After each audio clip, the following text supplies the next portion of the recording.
ಸದ್ಗುರು ಶ್ರೀ ಶುದ್ಧ ಬ್ರಹ್ಮಣೇ ನಮಃ.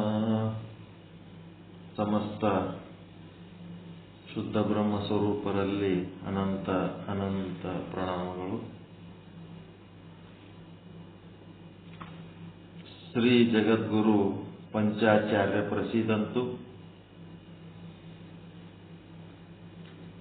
ರೇಣುಕಾಚಾರ್ಯರ ಪರಮಾಚಾರ್ಯ ಪರಂಪರೆಯ ಪೈಕಿ ಪೂರ್ವಾಚಾರ್ಯ ಧರ್ಮದರ್ಶನ ಭಾಗ 3 ಸ್ವಯಂ ಜ್ಯೋತಿ ವಿಶ್ವಗುರು ಶ್ರೀ ಅಭಿನವ ರೇವಣ ಸಿದ್ಧ ಶಿವಾಚಾರ್ಯರ ಸಂಶೋಧನಾತ್ಮಕ ಗ್ರಂಥ. ಸಂಶೋಧಕರು ವೇದಮೂರ್ತಿ ಎಂ ಚಂದ್ರಶೇಖರ್ ಆರಾಧ್ಯ, ಬೆಂಗಳೂರು. ಇಲ್ಲಿ ಗೋರಕ್ಷಣಿಗೂ ಮತ್ತು ಜಗದ್ಗುರು ರೇವಣ ಸಿದ್ಧರಿಗೂ ಚರ್ಚೆ ನಡೆದ. ಗೋರಕ್ಷಣಿಗೆ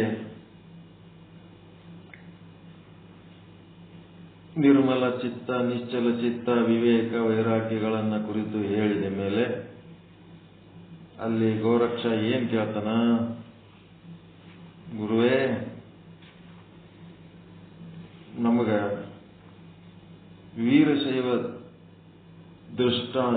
ವೀರಶೈವ ಸಿದ್ಧಾಂತ ಏನದಲ್ಲ, ಅದು ಶಟಸ್ಥಲ ಸಿದ್ಧಾಂತ ನಮಗ ತಿಳಿಸಿಕೊಡ್ರಿ ಅಂತ ಕೇಳಕತ್ತ.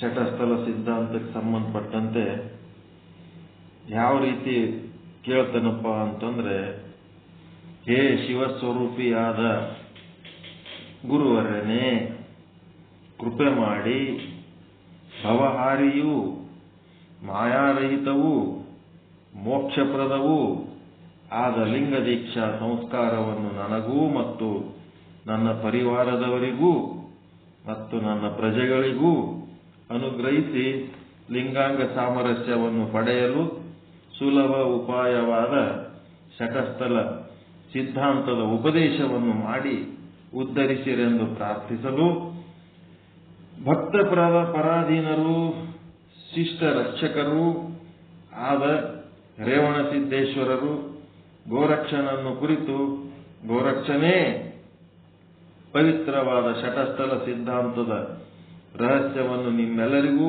ಬೋಧಿಸುವೆನು, ಸ್ಥಿರಚಿತ್ತದಿಂದ ಕೇಳಿ ಎಂದು ಹೇಳಿ, ಮೊದಲಿಗೆ ಯತ್ರ ಜೀವ ತತ್ರ ಶಿವ, ಎಲ್ಲಿ ಜೀವ ಅದನ ಅಲ್ಲಿ ಶಿವನೇ ಇರ್ತಾನ ಅಂತ ಮೊದಲು ತಿಳ್ಕೋಬೇಕು, ಅದನ್ನು ಮೊದಲು ತಿಳ್ಕೊ ಅಂತ ಹೇಳ್ತಾರೆ. ಅದಕ್ಕೆ ಇಲ್ಲಿ ಅವ ಕೇಳೋ ರಿಕ್ವೆಸ್ಟ್ನೊಳಗೆ ಏನೇನದ, ತನಗೂ ಲಿಂಗ ದೀಕ್ಷೆ ಕೊಡಬೇಕು, ತನ್ನ ಪರಿವಾರದವರಿಗೂ ಲಿಂಗ ದೀಕ್ಷೆ ಕೊಡಬೇಕು, ತನ್ನ ಪ್ರಜೆಗಳಿಗೂ ಲಿಂಗ ದೀಕ್ಷೆ ಕೊಡಬೇಕು. ನೋಡ್ರಿ ಯಾವ ರೀತಿ ಇರ್ತದೆ ಪ್ರಾರ್ಥನೆ. ನಾವೇನ್ ಮಾಡ್ತೀವಿ, ಎಲ್ಲರೇ ಹೋಗಿ ಒಬ್ಬೊಬ್ಬರೇ ಕೂತು, ಒಬ್ಬೊಬ್ಬರೇ ಹೇಳಿ, ಒಬ್ಬೊಬ್ಬರೇ ಕೇಳಿ, ಒಬ್ಬೊಬ್ಬರೇ ತೀರ್ಥ ಪ್ರಸಾದ ಮಾಡ್ಕೊಂಡು ಮನೆಗೆ ಬಂದ್ಬಿಡ್ತೀವಿ. ಆದ್ರೆ ಇಡೀ ಪರಿವಾರ ಸಮೇತವಾಗಿ ಯಾರು ಮಾಡ್ತಾರ ಅದು ಹೆಚ್ಚು ಸಾರ್ಥಕ ಆಗ್ತದೆ. ಯಾಕಂದ್ರೆ ಮನೆಗಿದ್ದವರು ದೃಷ್ಟಿ ಒಂದು ಕಡೆ, ಇವ್ರ ಸತ್ಸಂಗಕ್ಕೆ ಹೋಗೋರ ದೃಷ್ಟಿ ಇನ್ನೊಂದು ಕಡೆ. ಹಿಂಗಾಗಿ ಎಷ್ಟೋ ಕಾರ್ಯಗಳಲ್ಲಿ ಸಹಕಾರ ಸಿಗಂಗಿಲ್ಲ, ವಿರೋಧಗಳುಂಟಾಗ್ತವ. ಶಾಂತಿ ನೆಮ್ಮದಿಯ ಸಾಧನೆ ಮಾಡುವುದರಲ್ಲಿ ಏನ್ ಮಾಡ್ತಾರ, ದುಃಖ ದುಗುಡಗಳನ್ನ ತಂದು ಹೋಗಿಸಿಬಿಡ್ತಾರ. ಅದಕ್ಕೆ ಬಸವಣ್ಣವ್ರು ಹೇಳಿದ್ರು, ಗಂಡ ಮಾಡುವುದು ಪಾದೋದಕ ಪ್ರಸಾದ, ಹೆಂಡತಿ ಮಾಡುವುದು ಸುರೇ ಮಾಂಸ. ಹಿಂಗಿತ್ತಂತಂದ್ರ ಸತಿಪತಿಗಳು ಒಂದಾಗದ ಭಕ್ತಿ ಅಮೃತದಲ್ಲಿ ವಿಷ ಬೆರೆಸಿದಂತೆ ರಾಮನಾಥ ಅಂತೇಳಿ ಜೇಡರ ದಾಸಿಮಾರ್ಯರು ಹೇಳ್ತಾರೆ. ಇಬ್ರು ಒಂದಾಗಬೇಕು, ಪರಿವಾರದ ಜನರೆಲ್ಲ ಸೇರಿ ಈ ಸಾಧನೆ ಮಾಡಬೇಕು. ಮಾಡಿದಾಗಲೇ ಅದು ಹೆಚ್ಚು ಸಾರ್ಥಕ ಆಗ್ತದೆ ಅನ್ನೋದು ಆತ ಕೇಳಿದ ಪ್ರಶ್ನೆ ಒಳಗೆ ಪ್ರತಿಯೊಂದು ಸ್ಟೆಪ್ನೊಳಗೂ ಅಬ್ಸರ್ವ್ ಮಾಡ್ತಿರ್ಬೇಕು. ನಾವು ಅಬ್ಸರ್ವ್ ಮಾಡಿ ಈ ಶಟಸ್ಥಲ ಸಿದ್ಧಾಂತವನ್ನ ಮೊದಲು ಏನ್ ಮಾಡಿದ್ರು, ಈ ಒಂದು ಕಾರ್ಮಿಕ ಒಟ್ಟ ಮಲದೋಷ ಹೆಂಗ್ ಕಳ್ಕೋಬೇಕು. ಮಲದೋಷ ಅಂತಂದ್ರೆ ಈ ವೀರಶೈವ ಸಿದ್ಧಾಂತದೊಳಗ ಕಾರ್ಮಿಕ ಮಲ, ಆಣವ ಮಲ, ಮಾಯಾಮಲ, ಇದನ್ನು ಕಳ್ಕೋಬೇಕನ್ನೋದು ಹೇಳ್ತಾರೆ. ಮತ್ತೆ ಈ ವೇದಾಂತ ಸಿದ್ಧಾಂತದೊಳಗೆ ಏನ್ ಹೇಳ್ತಾರೆ, ಪೂರ್ವ ಜನ್ಮದ ವಾಸನೆಗಳು ಅಂತ ಹೇಳ್ತಾರೆ, ಮಲದೋಷಗಳು ಅಂತಂದ್ರೆ. ಅದಕ್ಕೆ ಇಲ್ಲಿ ಯಾವಾಗ ಅಲ್ಲಿ ಸಾಧನೆಗೆ ಸಂಬಂಧಪಟ್ಟಂತ ಏನಾದರೂ ವಿಚಾರಗಳು ಹೇಳಿದ್ರಂದ್ರ ಬಹಳ ಗಮನವಿಟ್ಟು ಕೇಳಬೇಕು. ಅದು ನಮಗ ಅಂತ ಹೇಳಕತ್ತಾರ ಅಂತ ತಿಳ್ಕೋಬೇಕು. ಅದನ್ನು ಬಿಟ್ಟು ಆ ರೇವಣ ಸಿದ್ಧರು ಗೋರಕ್ಷಗೆ ಹೇಳ್ಯಾರ ನಮ್ಗೆ ಹೇಳಿಲ್ಲ ಅಂತ ತಿಳ್ಕೋಬಾರ್ದು. ಇಲ್ಲೆಷ್ಟು ಚಂದ ಹೇಳ್ತಾರ ಅವರು, ಎಲ್ಲಿ ಯತ್ರ ಜೀವ ತತ್ರ ಶಿವ ಅಂದ್ರ ಸರ್ವಂ ಬ್ರಹ್ಮ ಅಸ್ತಿ ಅಂತದ ಇಲ್ಲ, ಇದು ಎಲ್ಲವೂ ಬ್ರಹ್ಮ ಸ್ವರೂಪನೇ ಆದ ಅನ್ನಂತ ಮಾತೆ ಇಲ್ಲಿ ಹೇಳ್ಯಾರ ಅವರು. ಸರ್ವಂ ಕಲ್ವಿದಂ ಬ್ರಹ್ಮ ಅಂದ್ರೆ ಒಂದೇ, ಯತ್ರ ಜೀವ ತತ್ರ ಶಿವ. ಗೋರಕ್ಷನೇ ಈ ಬ್ರಹ್ಮಾಂಡದ ಸಕಲ ಜೀವರಾಶಿಗಳಲ್ಲಿಯೂ ಆ ಶಿವನು ಚೈತನ್ಯ ಸ್ವರೂಪನು, ಅಗೋಚರನು, ಜೀವನ ಕಾರ್ಯ ಕಾರ್ಯ ಕಾರ್ಯ ಕಾರ್ಯ ಕಾರ್ಯ ಅಂದ್ರೆ ಮಾಡುವ ಕಾರ್ಯ, ಮಾಡಬಾರದು ಕಾರ್ಯ, ಎರಡರೊಳಗೂ ಅವನು ಸಾಕ್ಷಿಭೂತನಾಗಿದ್ದಾನೆ. ಈ ಜೀವ ಮಾಡವು ಮಾಡ್ತಾನ, ಮಾಡ್ಲಾರ್ದು ಮಾಡ್ತಾನೆ, ಮಾತಾಡವು ಮಾತಾಡ್ತಾನ, ಮಾತಾಡ್ಲಾರ್ದು ಮಾತಾಡ್ತಾನೆ, ವಿಚಾರಿಸಬೇಕಾಯ್ತು ವಿಚಾರಿಸ್ತಾನೆ, ವಿಚಾರಿಸಬಾರದನ್ನು ವಿಚಾರಿಸ್ತಾನೆ. ಜೀವರಾದರೂ ಆ ಪರಮಾತ್ಮನ ಅಂಶರಲ್ಲದೆ ಬೇರೆ ಅಲ್ಲ. ಈ ಜೀವರು ಪ್ರತಿಯೊಬ್ಬ ಜೀವರು ಸಹಿತ ಆ ಪರಮಾತ್ಮನ ಅಂಶನೇ ಅದರಂತ ಮೊದಲು ಅರಿವಿರಲಿ ನಿನಗೆ. ಆದರೆ ಬ್ರಹ್ಮ ಚೈತನ್ಯವೇ ಪರಮಾತ್ಮನೇ ಏನಾಗ್ಯಾನ, ಆ ಜಡ ಮಾಯಾ ಶಕ್ತಿ ಒಳಗೆ ಪ್ರವೇಶಿಸಿ ಜೀವ ಆಗ್ಯಾನ. ಜೀವ ಅಂದ್ರೆ ಏನು ಅನ್ನೋದಕ್ಕೆ ಇಲ್ಲೊಂದು ಡೆಫಿನೇಷನ್, ಸುಮ್ಮನೆ ಓದಿ ಮುಂದಾದ್ರೂ ಉಪಯೋಗ ಇಲ್ಲ. ಜೀವ ಹೆಂಗಾಗ್ಯಾನಂತಂದ್ರೆ ಬ್ರಹ್ಮ ಜಡವಾದ ಮಾಯಾಶಕ್ತಿಯಲ್ಲಿ ಪ್ರವೇಶ ಮಾಡ್ಯಾನ. ಏನೇನು ಜಡ ವಸ್ತುಗಳದವ ಅದೆಲ್ಲ ಮಾಯಾಶಕ್ತಿ. ಬ್ರಹ್ಮ ಏನದನ್ನ ಚೈತನ್ಯ, ಮಟೀರಿಯಲ್ ಮತ್ತೆ energy. Is equal to mc² ಅಂತ ಸೂತ್ರ ಬರ್ತದೆ. ಮಟೀರಿಯಲ್ ಅಂಡ್ ಎನರ್ಜಿ ಅದು ನೋಡ್ರಿ. ಮಟೀರಿಯಲ್ ಅಂತಂದ್ರೆ ಮಾಯಾಶಕ್ತಿ, ಎನರ್ಜಿ ಅಂತಂದ್ರೆ ಪರಮಾತ್ಮನ ಚೈತನ್ಯ. ಆ ಪರಮಾತ್ಮ ಚೈತನ್ಯ ಏನಾಗ್ಯದ, ಮಾಯಾಶಕ್ತಿ, ಜಡವಾದ ಮಾಯಾಶಕ್ತಿಯಲ್ಲಿ ಪ್ರವೇಶಿಸಿ ಏನಾಗ್ಯದ, ಜೀವ ಆಗ್ಯದ. ಜೀವ ಅಂದ್ರೆ ಏನು ಅಂತ ಗೊತ್ತಾಗಿರ್ಬೇಕು ಈಗ ನಿಮಗೆ. ಅಲ್ಲಿ ಒಂದು ಬೇರೆ ಹೇಳ್ತಾರ ಜೀವ ಹೆಂಗ ಅಂತೇಳಿ. ಇಲ್ಲಿ ಜೀವ ಹೆಂಗ, ಅಲ್ಲಿ ಈಶ್ವರ ಹೆಂಗ, ಇಲ್ಲಿ ಈಶ್ವರ ಹೆಂಗ, ಅದನ್ನ ತಿಳ್ಕೋಬೇಕು. ಅಲ್ಲಿ ಹೆಂಗದ ವೇದಾಂತ ಸಿದ್ಧಾಂತದೊಳಗ ಮಾಯ ಎನ್ನುವ ಕನ್ನಡಿ ಒಳಗ ಬ್ರಹ್ಮ ಎಂಬುವ ಬಿಂಬದ ಪ್ರತಿಬಿಂಬ ಮೂರು. ಬ್ರಹ್ಮದ ಬಿಂಬ, ಮಾಯಾ ಕನ್ನಡಿ, ಬ್ರಹ್ಮನ ಪ್ರತಿಬಿಂಬ ಮೂರು ಕೂಡಿದ್ರ ಈಶ್ವರ. ಅದೇ ಒಂದೇ ಕನ್ನಡಿ 84 ಲಕ್ಷ ತುಕಡಿ ಆದಾಗ ಆ ಒಂದೇ ಬ್ರಹ್ಮನ 84 ಲಕ್ಷ ಏನಾಗ್ತಾವಲ್ಲಿ ಪ್ರತಿಬಿಂಬಗಳು ಉಂಟಾಗ್ತಾವ. ಆ 84 ಲಕ್ಷ ಪ್ರತಿಬಿಂಬಗಳು ಆ ಕನ್ನಡಿಯ ತುಕಡಿಗಳು ಅಂದ್ರೆ ಮಾಯೆ, ಅಂದ್ರೆ ಅವಿದ್ಯೆಗಳಂತಾರ. ಮಾಯನಲ್ಲ, ಅವಿದ್ಯೆ ಅಂತಾರೆ. ಮತ್ತೆ ಬ್ರಹ್ಮ, ಅವು ಮೂರು ಕೂಡಿದಾಗ ಜೀವ ಆಗ್ತದಂತ ಅಲ್ಲಿ ಹೇಳ್ತಾರೆ. ಇಲ್ಲೇನ್ ಹೇಳ್ತಾರೆ, ಜಡ ಮಾಯಾಶಕ್ತಿ, ಚೇತನ ಪರಮಾತ್ಮ ಶಕ್ತಿ. ಇದು ಪರಮಾತ್ಮನ ವಿಚಾರಕ್ಕ ಚೈತನ್ಯ ಅಂತಾರೆ, ಮಾಯೆಯ ವಿಚಾರದಲ್ಲಿ ಶಕ್ತಿ ಅಂತಾರೆ. ಆ ಪರಮಾತ್ಮನ ಚೈತನ್ಯ ಏನಾಗ್ಯದ, ಮಾಯಾಶಕ್ತಿ ಒಳಗೆ ಪ್ರವೇಶ ಆಗ್ಯದ. ಪ್ರವೇಶ ಆಗಿ ಜೀವ ಆಗ್ಯದ. ಏನಂತ ಬರ್ಕೋತೀರಿ, ಜೀವ ಹೆಂಗಾಗ್ಯದಂತ ಬರ್ದಾರ ಇಲ್ಲಿ,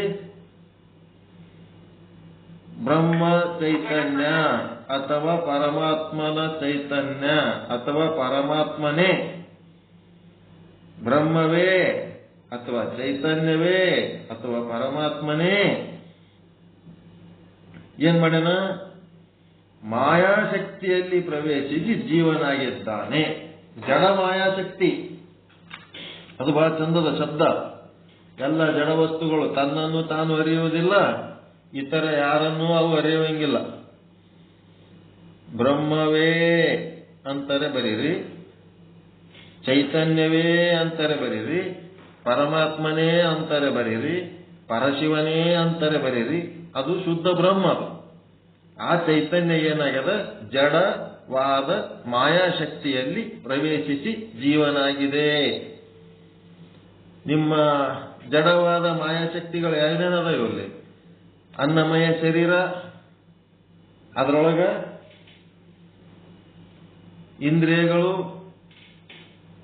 ಅದರೊಳಗ ಪ್ರಾಣ, ಅದರೊಳಗ ಅಂತಃಕರಣ, ಆಸಕ್ತಿ, ಮನ, ಬುದ್ಧಿ, ಚಿತ್ತ, ಅಹಂಕಾರ ಇವೆಲ್ಲ.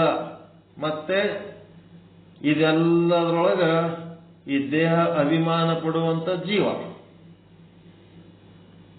ಇದೆಲ್ಲ ಕೂಡದೇನಾಗ್ಯದ, ಆತ್ಮನೇ ಈ ದೇಹಾಭಿಮಾನ ಪಟ್ಟು ದೇಹದೊಳಗೆ ಪ್ರವೇಶ ಆಗಿ ಜೀವ ಆಗ್ಯದ ಅಷ್ಟೇ. ಪರಮಾತ್ಮರೇ ಅನ್ರಿ, ಆತ್ಮರೇ ಅನ್ರಿ, ದೇಹದ ಒಳಗೆ ಪ್ರವೇಶಿಸಿ ದೇಹಾಭಿಮಾನ ಪಡುತ್ತಿರುವುದಕ್ಕೆ ಅದು ಜೀವ ಆಗ್ಯದ. ಅದು ದೇಹ ಹೆಂಗದ? ಜಡ ಅದ. ಅದಕ್ಕ ಮುಂದೇನ್ ಹೇಳ್ತಾರ? ಈ ಜೀವ ಏನಾಗ್ಯಾನ? 3 ಗುಣಗಳಿಂದ ಬದ್ಧನಾಗಿದ್ದಾನೆ. ರಾಜಸ, ತಾಮಸ. ಸಾತ್ವಿಕದ ಬಗ್ಗೆ ಹೇಳಿಲ್ಲ ಇವರು. ರಾಜಸ ಮತ್ತು ತಾಮಸ ಅಹಂಕಾರಗಳಿಂದ ಲೋಕ ವ್ಯವಹಾರಗಳಲ್ಲಿ, ಈ ಲೋಕ ವ್ಯವಹಾರದೊಳಗೆ ಮುಳುಗಿ ಏನಾಗ್ಯಾನ? ಪತ್ನಿ ಪುತ್ರಾದಿಗಳಲ್ಲಿ ವಿಶೇಷವಾಗಿ ಅಭಿಮಾನಿಸುತ್ತಾ ರಾಗದ್ವೇಷಗಳೊಳಗೆ ಸಿಲುಕಿ ಚೈತನ್ಯ ಶಕ್ತಿಯ ಸಂಕೋಚ ಆಗಿಬಿಟ್ಟದ. ಅಲ್ಲಿ ಚೈತನ್ಯ ಶಕ್ತಿ ಸಂಕೋಚ ಆಗಿ ಜಡಮಾಯಾ ಶಕ್ತಿ ವಿಕಾಸ ಆಗಿಬಿಟ್ಟದ. ಒಂದು ಚೈತನ್ಯ ಶಕ್ತಿ ಅದ, ಇನ್ನ ಒಂದು ಜಡಮಾಯಾ ಶಕ್ತಿ ಅದ. ಅವನಿಗೆ ಈ ಪತ್ನಿ ಪುತ್ರಾದಿಗಳ ವಿಶೇಷ ಅಭಿಮಾನ, ಲೌಕಿಕ ವ್ಯವಹಾರಗಳು, ನಾನು ನನ್ನದು ಎಂಬ ಅಹಂಕಾರ, ಮಮಕಾರಗಳು ಇವೆಲ್ಲ ಸೇರಿ ರಾಗದ್ವೇಷಗಳೊಳಗೆ ಸಿಲುಕಿ ಏನಾಗ್ಯಾನ? ಅಲ್ಲಿ ಚೈತನ್ಯ ಶಕ್ತಿಯ ಸಂಕೋಚ ಆಗಿಬಿಟ್ಟದ. ಪರಮಾತ್ಮನ ಇರುವಿಕೆಯ ಬಗ್ಗೆ ಅರಿವೆಲ್ಲ ಕಡಿಮೆ ಆಗಿಬಿಟ್ಟದ. ತಾನು ಪರಬ್ರಹ್ಮನ ಅಂಶದ ಶಿಶುವಾದರೂ, ಆ ಪರಬ್ರಹ್ಮನ ಒಂದು ಶಿಶು ಆದರೂ ಮಾಯೆಯ ತೊಟ್ಟಿಲಿನಲ್ಲಿ ಮಲಗಿ ನಿದ್ರಿಸುತ್ತಿರುವನು. ಆ ಮಾಯೆಯ ತೊಟ್ಟಿಲಂದ್ರೆ ಬೇರೆ ಏನೂ ಅಲ್ಲ, ಈ ದೇಹ. ಈ ಮಾಯೆಯನ್ನ ತೊಟ್ಟಿಲ್ದಾಗ ಮಲಗಿ ನಿದ್ರೆ ಮಾಡ್ಲಿಕ್ಕತ್ತಾನ. ಈ ದೇಹದೊಳಗೆ ಆರಾಮದ ನಾವು. ಇದನ್ನು ಹಿಡಿದು ತೂಗುತ್ತಿರುವುದೇ ಈ ಮನಸ್ಸು. ದೇಹದೊಳಗೆ ಮಲಗಿರುವ ಜೀವ ಶಿಶು. ಹೀಗೆ ಜೀವನಿಗೂ ಮನಸ್ಸಿಗೂ ಸಂಪರ್ಕ ಉಂಟಾಗುತ್ತದೆ. ಒಳಗಿರುವ ಜೀವ ಮತ್ತ ಈ ಮನಸ್ಸು ಉಂಟಾಗಿ ಮನಸ್ಸು ಆ ಜೀವ ಶಿಶುವಿನ ಎದುರಿಗೆ ಪಂಚ ವಿಷಯಗಳು, 5 ಬಗೆಯ ಗೊಂಬೆಗಳನ್ನು ತಂದಿರಿಸುತ್ತದೆ. ಮನಸ್ಸು ಏನ್ ಮಾಡ್ತದೆ? ಈ ವಿಷಯಗಳು, ಶಬ್ದ, ಸ್ಪರ್ಶ, ರೂಪ, ರಸ, ಗಂಧಗಳನ್ನು ತಂದಿಡುತ್ತದೆ. ಜೀವ ಆ ಶಿಶುವನ್ನು ನೋಡುತ್ತಾ, ಮುಟ್ಟುತ್ತಾ, ಕೇಳುತ್ತಾ, ರುಚಿಸುತ್ತಾ, ಮೂಸಿಸುತ್ತಾ ಕಾಲ ಕಳೆಯುತ್ತಿರುವುದು.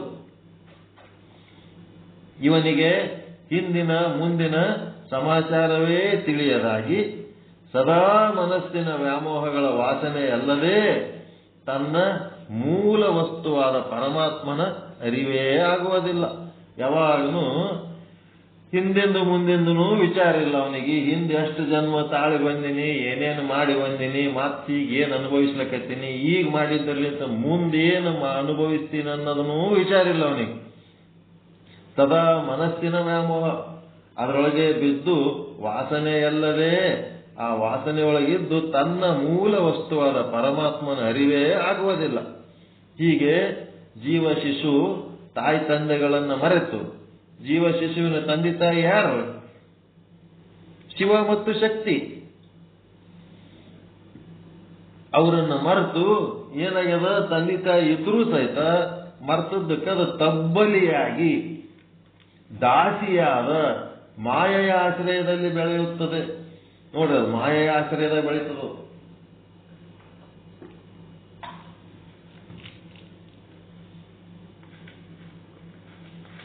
ಶಿವ ಶಕ್ತಿ ಇಬ್ರು ತಂದೆ ತಾಯಿ.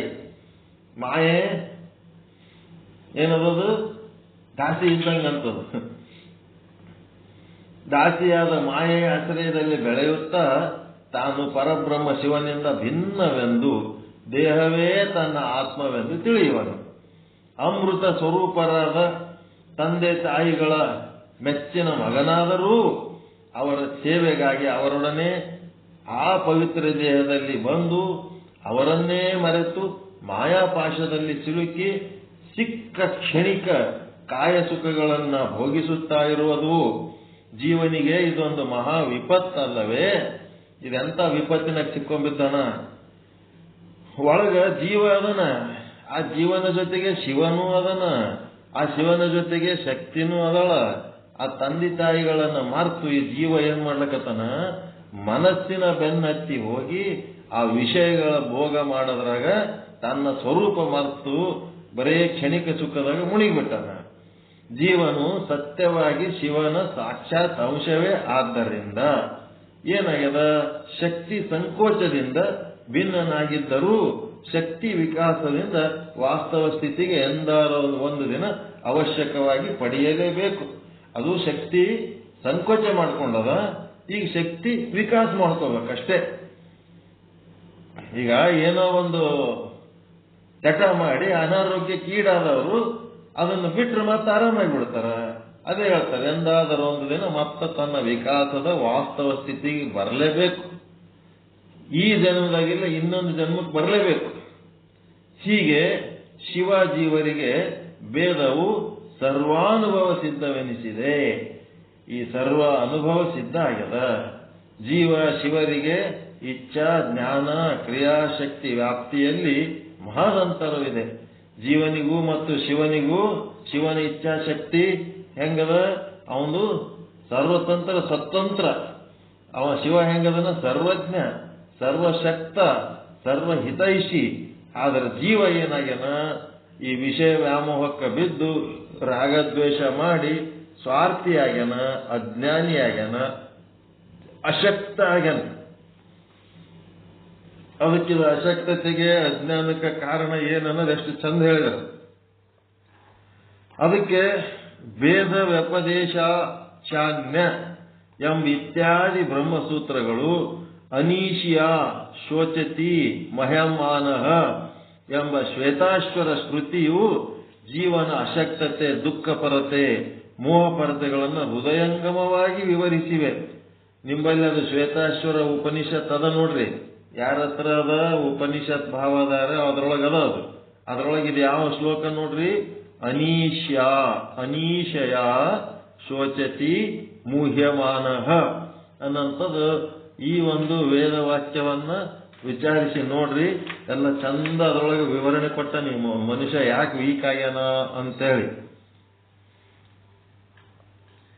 ಅದಕ್ಕೆ ಈ ಶ್ರುತಿಗಳು ಶ್ವೇತಾಶ್ವರ ಶ್ರುತಿಗಳು ಜೀವನ ಅಶಕ್ತತೆ ದುಃಖಪರತೆ ಮೋಹಪರತೆಗಳನ್ನ ಹೃದಯಂಗಮವಾಗಿ ವಿವರಿಸಿವೆ. ಗೋರಕ್ಷಣೆ ಮಲತ್ರಯಗಳ ವಿಷಯವನ್ನ ಕೇಳು. ಈಗ ಮಲತ್ರಯಗಳ ವಿಷಯ ಕೇಳಪ್ಪ. ಏನಂತ ಅಂದ್ರೆ ನೈಚ್ಯಾನುಸಂಧಾನ.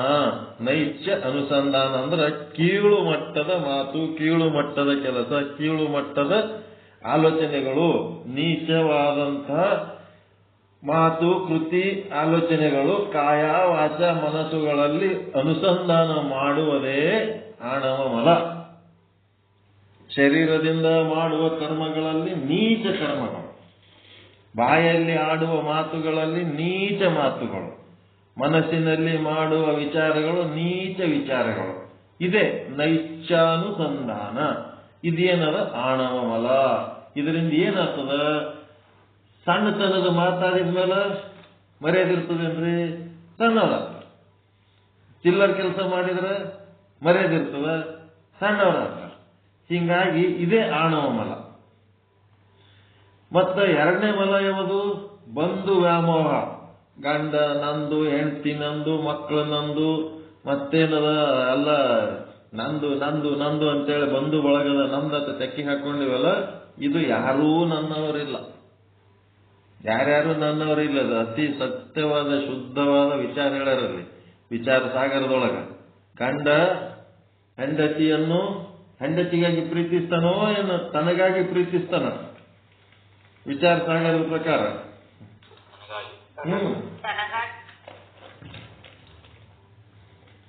ಗಂಡನು ಹೆಂಡತಿಯನ್ನು ಹೆಂಡತಿಗಾಗಿ ಪ್ರೀತಿಸುವುದಿಲ್ಲ, ತನಗಾಗಿ ಪ್ರೀತಿಸುತ್ತಾನೆ. ಹೆಂಡತಿಯು ತನ್ನ ಗಂಡನನ್ನು ಗಂಡನಿಗಾಗಿ ಪ್ರೀತಿಸುವುದಿಲ್ಲ, ತನಗಾಗಿ ಪ್ರೀತಿಸ್ತಾವ. ಎಲ್ಲ ತಮ್ಮ ಸ್ವಾರ್ಥದ ಸಲುವಾಗಿ ಅದ, ಯಾರೂ ನಮ್ಮ ಸಲುವಾಗಿ ಅಂತ ಯಾರ್ಯಾರೂ ಇಲ್ಲ. ಭಕ್ತ ಸಹಿತ ಭಗವಂತನ ಪೂಜೆ ಮಾಡೋದು ತನಗಾಗಿ ಪೂಜೆ ಮಾಡ್ತಾನೆ ಹೊರತು ಭಗವಂತನಿಗಾಗಿ ಅಂತ ಮಾಡಂಗಿಲ್ಲ. ಇದೇನದ ಅಂತಂದ್ರೆ ಮಾಯಾಬಲ. ತಂದದೇ ಒಂದು ವ್ಯಾಮೋಹ, ಅದು ಸಂಬಂಧ ಇಟ್ಕೊಂಡು ತಾನೇ ಮುಖ್ಯ ಅಂತ ತಿಳ್ಕೊಂಡು ಎಲ್ಲ ತನ್ನ ಸಲುವಾಗಿ ಸ್ವಾರ್ಥದಿಂದ ಏನ್ ಮಾಡ್ತಾನೆ, ಇದು ಮಾಯಾಮಲ. ಮುಂದೇನದ ಕರ್ತೃತ್ವ ಅಭಿಮಾನವೇ ಕಾರ್ಮಿಕ ಮಲ. ಕರ್ತೃತ್ವ ಅಭಿಮಾನ, ನಾನು ಮಾಡೀನಿ ಅಂತ ಇರ್ತಾನಲ್ಲ, ಅದು ಕರ್ತೃತ್ವದ ಅಭಿಮಾನ. ಈ ಮೂರು ಮಲಗಳನ್ನ ಏನ್ ಮಾಡ್ಬೇಕು, ಜೀವ ಶಿಶುವಿಗೆ ಬಾಲ್ಯದ ಅವಿವೇಕದ ದಶೆಯಲ್ಲಿ ಮನವೆಂಬ ಮಾಯೆ ನೀಡಿರುವ ಜ್ಞಾನ ಪ್ರಸಾದ, ಇವೆಲ್ಲ ಏನ್ ಮಾಡ್ಯಾವ, ಮನಸ್ಸು ಎಂಬ ಮಾಯೆ ಈ ಜ್ಞಾನವನ್ನು ತುಂಬಿಸದದು ಮನಸ್ಸು. ಈ ಮಲತ್ರಯಗಳನ್ನು ತೊಲಗಿಸಿ ಅವನಲ್ಲಿ ಆತ್ಮಜ್ಞಾನ ಮೂಡಿಸಿ ಬಂಧುಗಳನ್ನ ಶತ್ರುಗಳನ್ನ ಸಮದೃಷ್ಟಿಯಿಂದ ಕಾಣುವ ನಿರಭಿಮಾನದ ನೋಟವನ್ನ ಕರುಣಿಸಿ ತಾನು ಪರಮಾತ್ಮನ ಅಂಶವೆಂಬ ಜ್ಞಾನವನ್ನ ಮೂಡಿಸಬೇಕಾದದ್ದು ಅತ್ಯಗತ್ಯ. ಅದಕ್ಕೆ ಬರೇ ಬಂಧುಗಳನ್ನಷ್ಟೇ ನೀವು ವ್ಯಾಮೋಹ ಪಡಬೇಡ್ರಿ, ಶತ್ರುಗಳ ಬಗ್ಗೆನೂ ನೀವು ವ್ಯಾಮೋಹ ಪಡ್ರಿ, ಸಮಾನವಾಗಿ ನೋಡ್ರಿ. ಎಲ್ಲರಿಗೆ ಒಬ್ಬರಿಗೆ ರಾಗ ಒಬ್ಬರಿಗೆ ದ್ವೇಷ ಮಾಡಬೇಡ್ರಿ ಅಂತ ಹೇಳ್ತದ ಸಿದ್ಧಾಂತ. ಜೀವನು ಶಿವನ ಅಂಶನಾಗಿ ಶಿವನಿಂದಲೇ ಬಂದಿರುವುದರಿಂದ ಅವನ ಗುರಿಯೆಲ್ಲ ಶಿವನ ಕಡೆಗೇ ಇರುತ್ತದೆ. ಆದರೆ ಜೀವನು ಮಾಯೆಯ ಬಂಧನದಿಂದ ಸಹಜವಾಗಿ ಭಿನ್ನನಾಗಿದ್ದು ಆ ಭಿನ್ನ ಭಾವವನ್ನು ಹೋಗಲಾಡಿಸಿಕೊಂಡು ಅಹಂ ಬ್ರಹ್ಮಾಸ್ಮಿ ಎಂಬ ಭಾವವನ್ನು ಹೊಂದಲೇಬೇಕಾಗುತ್ತದೆ. ಯಾವಾಗಲೂ ನೋಡ್ರಿ, ಜೀವನ ಶಿವನ ಅಂಶ ಆಗಿ ಎಲ್ಲಿ ಹುಟ್ಟಿ ಬಂದ, ಶಿವನಿಂದ ಹುಟ್ಟಿ ಬಂದೀವಿ. ಹೆಂಗಿರ್ತೀರಿ, ಶಿವ ಇಟ್ಟಂಗಿರ್ತೀರಿ. ಹೋಗೋದೆಲ್ಲಿಗೆ ಓದ್ತೀರಿ, ಶಿವನ ಪಾದಕ್ಕೆ ಓದ್ತೀರಿ. ಇದು ಎಲ್ಲರದು ನಡೆದದ್ದೇ, ಬರದೆ ಹೋಗೋದು ನಡೆದದ. ಎಲ್ಲ ಶಿವನ ಕಡೆನೇ ಎಲ್ಲ ಗುರಿ ಇಟ್ಟುಕೊಂಡು ಅರಿತಿರ್ತಾನ. ಆದ್ರೆ ಒಳಗೆ ಜ್ಞಾನ ಮಾಡ್ಕೊಂಡಿರಂಗಿಲ್ಲ. ಅದಕ್ಕಿದು ಅಹಂ ಬ್ರಹ್ಮಾಸ್ಮಿ ಎಂಬ ಭಾವವನ್ನ ಹೊಂದಬೇಕು.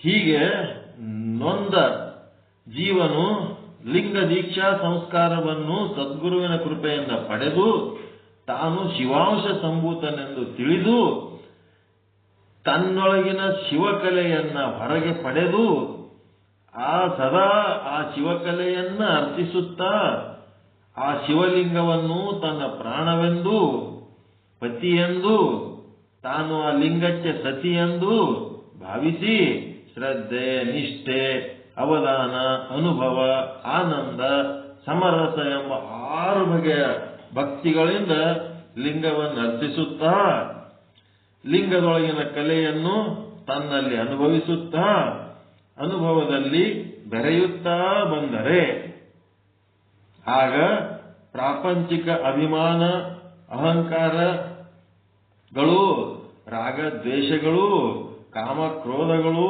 ತೊಲಗುತ್ತವೆ. ಅದಕ್ಕೆ ತನ್ನೊಳಗಿನ ಏನ್ ಮಾಡಬೇಕು, ಲಿಂಗವನ್ನ ಪತಿಯೆಂದು ತಾನು ಸತಿ ಅಂತ ಭಾವಿಸಿ ಶ್ರದ್ಧೆ, ನಿಷ್ಠೆ, ಏನ್ ಭಕ್ತಿಗಳದ 6 ರೀತಿ ಶಕ್ತಿಗಳನ್ನು 6 ರೀತಿ ಭಕ್ತಿಗಳನ್ನಾಗೆ ಮಾಡಿಕೊಂಡು ಲಿಂಗವನ್ನು ಅರ್ಚಿಸುತ್ತಾ ಲಿಂಗದೊಳಗಿನ ಕಲೆಯನ್ನ ತಾನು ಅನುಭವಿಸುತ್ತಾ ಆ ಅನುಭವದಲ್ಲಿ ಬೆರೆಯುತ್ತಾ ಆಗ ಪ್ರಾಪಂಚಿಕ ಅಭಿಮಾನ, ಅಹಂಕಾರ, ರಾಗ ದ್ವೇಷ, ಕಾಮ ಕ್ರೋಧ ಎಲ್ಲ ತೊಲಗ್ತವ. ಅದಕ್ಕೆ ಬರೀ ಮ್ಯಾಲ್ಮೇಲೆ ಲಿಂಗ ಪೂಜೆ ಮಾಡೋದಲ್ಲ, ನಿಮ್ಮ ಒಳಗಿನ ಆತ್ಮನೇ ನಿಮ್ಮ ಕೈಯಾಗಿ ಇಟ್ಕೊಂಡು ಪೂಜೆ ಮಾಡ್ಲಕತ್ತೀನಿ ಅಂತ ತಿಳ್ಕೋಬೇಕು. ನಿಮ್ಮ ಒಳಗೇನ್ ಚೈತನ್ಯ ಅದಲ್ಲ, ಬ್ರಹ್ಮ ಚೈತನ್ಯ, ಶಿವ ಚೈತನ್ಯ, ಅಂತರಾತ್ಮ ಏನದಲ್ಲ, ಅದೇ ಏನ್ ಮಾಡ್ಲಕತ್ತೀರಿ, ನಿಮ್ಮ ಅಂಗೈಯಾಗಿ ಇಟ್ಕೊಂಡು ಪೂಜೆ ಮಾಡ್ಲಕತ್ತೀರಿ ಅಂತ ತಿಳ್ಕೋಬೇಕು. ಜಗಲಿ ಮೇಲೆ ಇಟ್ಟು ದೇವರುಗಳು ಪೂಜೆ ಮಾಡಿದ್ದಕ್ಕೆ ಯಾವ ಭಾಷೆ ಬಳಸ್ತಾರ? ಗುಡೇನ್ ದೇವರಿಗೆ ಜಗಲಿ ಮೇಲೆ ಇಟ್ಟು ದೇವರು ಪೂಜೆ ಮಾಡಿದ್ರ ದೇವ್ರ ಪೂಜೆ ಮಾಡಿದೇನಂತಾರ. ಗಾಡಿ ಮೇಲಿನ ಕ್ಯಾಲೆಂಡರ್ ಪೂಜೆ ಮಾಡ್ತಿರಲ್ಲ, ಫೋಟೋಗಳವೆಲ್ಲ ದೇವ್ರ ಪೂಜೆ ಮಾಡಿದೇನು ಅಂತಾರ. ಆದ್ರೆ ಲಿಂಗ ಪೂಜೆ ಮಾಡಿದೇನು ಅಂತಾರೆ ಅಲ್ಲಿ. ಲಿಂಗ ಪೂಜೆ ಮಾಡ್ಕೊಂಡಿನಂತರ ನಿಂದ ನೀ ಲಿಂಗ ಪೂಜೆ ಮಾಡ್ಕೊಂಡೇನು ಲಿಂಗ ಪೂಜೆ ಮಾಡ್ಕೊಂಡೇನು ಅಂತಂದ್ರೆ ಯಾವ ಲಿಂಗ? ನಿಮ್ಮೊಳಗಿರುವ ಅಂತರಾತ್ಮ ಚೈತನ್ಯನೇ ಗುರು ಏನ್ ಮಾಡ್ತಾನ, ನಿಮ್ಮ ಅಂಗೈಯಾಗ ತಂದು ದೀಕ್ಷಾ ಸಮಯದಲ್ಲಿ ಲಿಂಗ ರೂಪ ಮಾಡಿ ಅಂಗೈಯಾಗಿಡ್ತಾನ. ಆ ಆತ್ಮವನ್ನು ಗೌರವಿಸೋದಂದ್ರೆ ಲಿಂಗ ಪೂಜೆ ಮಾಡ್ಕೊಳ್ಳೋದು. ಲಿಂಗ ಪೂಜೆ ಮಾಡೋದಂದ್ರೆ ನಿಮ್ಮ ಒಳಗಿರುವಂತ ಆ ಶಿವ ಚೈತನ್ಯವನ್ನ ಗೌರವಿಸೋದು. ಅದಕ್ಕೆ ನೀವೇ ಆ ಒಂದು ಲಿಂಗ ಸ್ವರೂಪ ಆಗಿ ನೀವೇ ನಿಮ್ಮನ್ನ ನೀವು ಪೂಜೆ ಮಾಡ್ಕೋಬೇಕು. ಪೂಜೆ ಮಾಡೋರು ನೀವೇ, ಪೂಜೆ ಮಾಡಿಸ್ಕೊಳ್ಳೋರು ನೀವೇ, ಪೂಜೆನೂ ನಿಮ್ಮದೇ. ಹೆಂಗದ ಲಿಂಗ ಪೂಜೆ ಮಾಡ್ಕೊಂಡೇನು ಅನ್ನೋ ಶಬ್ದಕ್ಕ ಏನಂತಾರಂದ್ರೆ ಅಹಂ ಗ್ರಹೋಪಾಸನೆ. ಕೇಳಿರ ಇಲ್ಲ ಈ ಶಬ್ದ?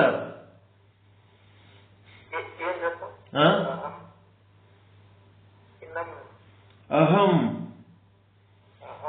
ಗ್ರಹೋ ಅಹಂ ಗ್ರಹೋಪಾಸನೆ.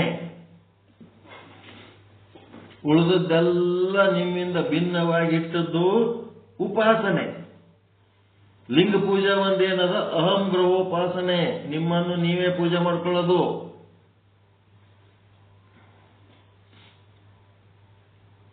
ಬಹಳ ಶ್ರೇಷ್ಠ ತತ್ವ ಅದ ಇದು.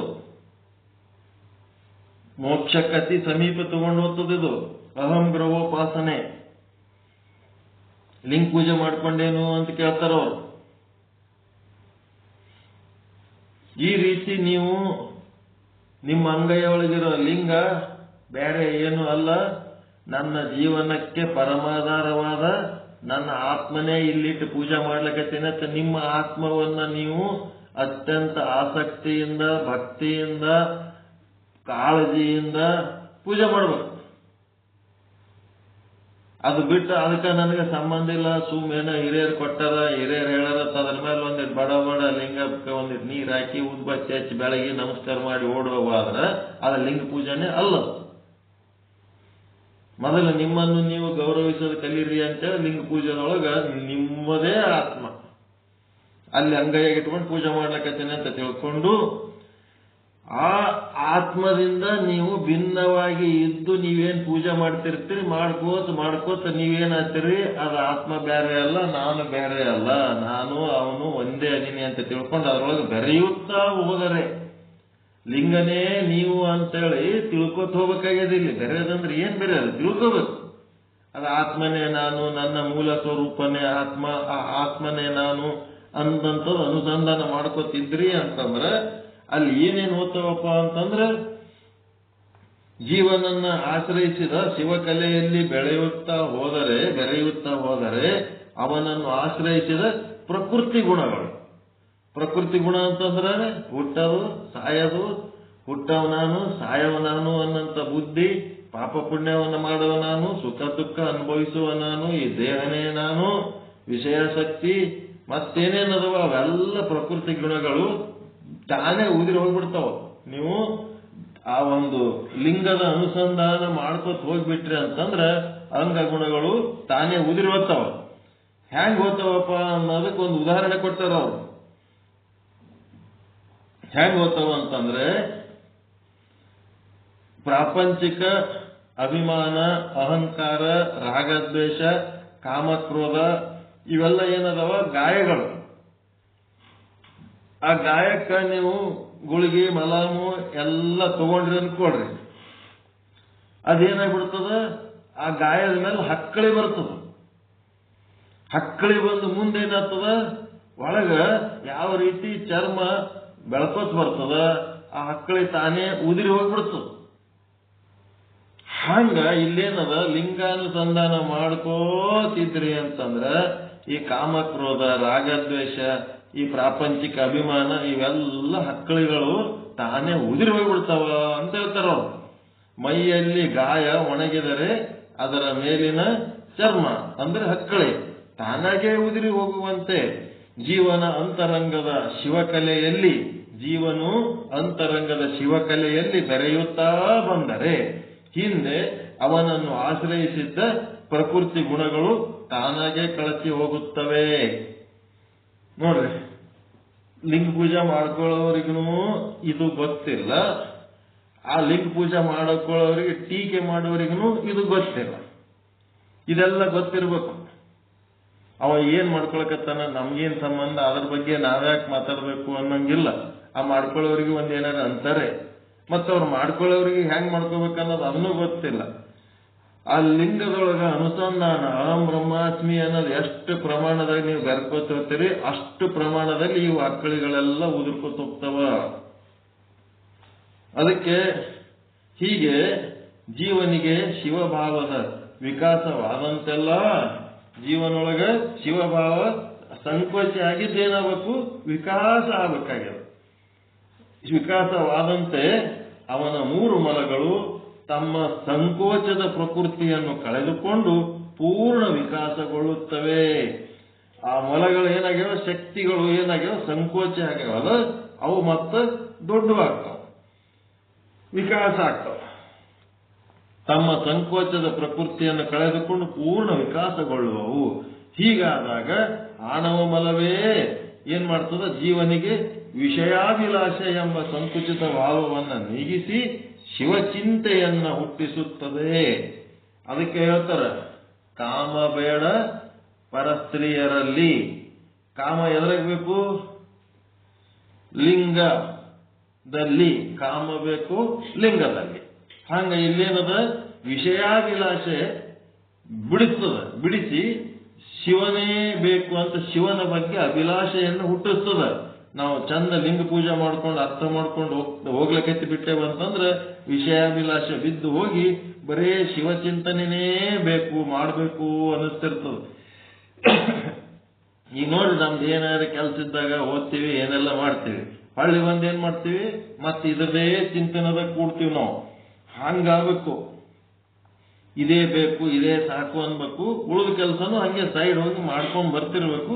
ಮತ್ತ ಸಮಯ ಸಿಕ್ತು ಅಂದ್ರೆ ಇದೇ ಮಾಡ್ಕೊತಿರ್ಬೇಕು. ಇಚ್ಛಾಶಕ್ತಿಯಾಗಿ ಪರಿಣಮಿಸುತ್ತದೆ. ಶಿವಚಿಂತನೆ ಅನ್ನದೇ ಇಚ್ಛಾಶಕ್ತಿ. ಎಂತ ಇಚ್ಛಾಶಕ್ತಿ? ವಿಷಯಾಭಿಲಾಷೆ ಕಿಂಚಿತ್ ಇಚ್ಛಾಶಕ್ತಿ. ಇದು ತಿಳ್ಕೋಬೇಕು. ವಿಷಯಾಭಿಲಾಷೆ ಏನಾಗ್ತದ, ಕಿಂಚಿತ್.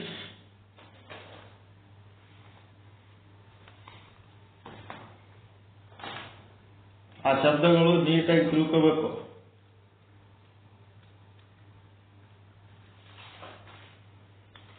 ಎಂತ ಶಕ್ತಿ? ವಿಷಯಾಭಿಲಾಷೆ.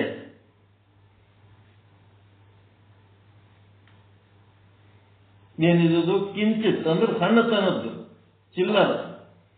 ಕಿಂಚಿತ್ ಇಚ್ಛಾಶಕ್ತಿ.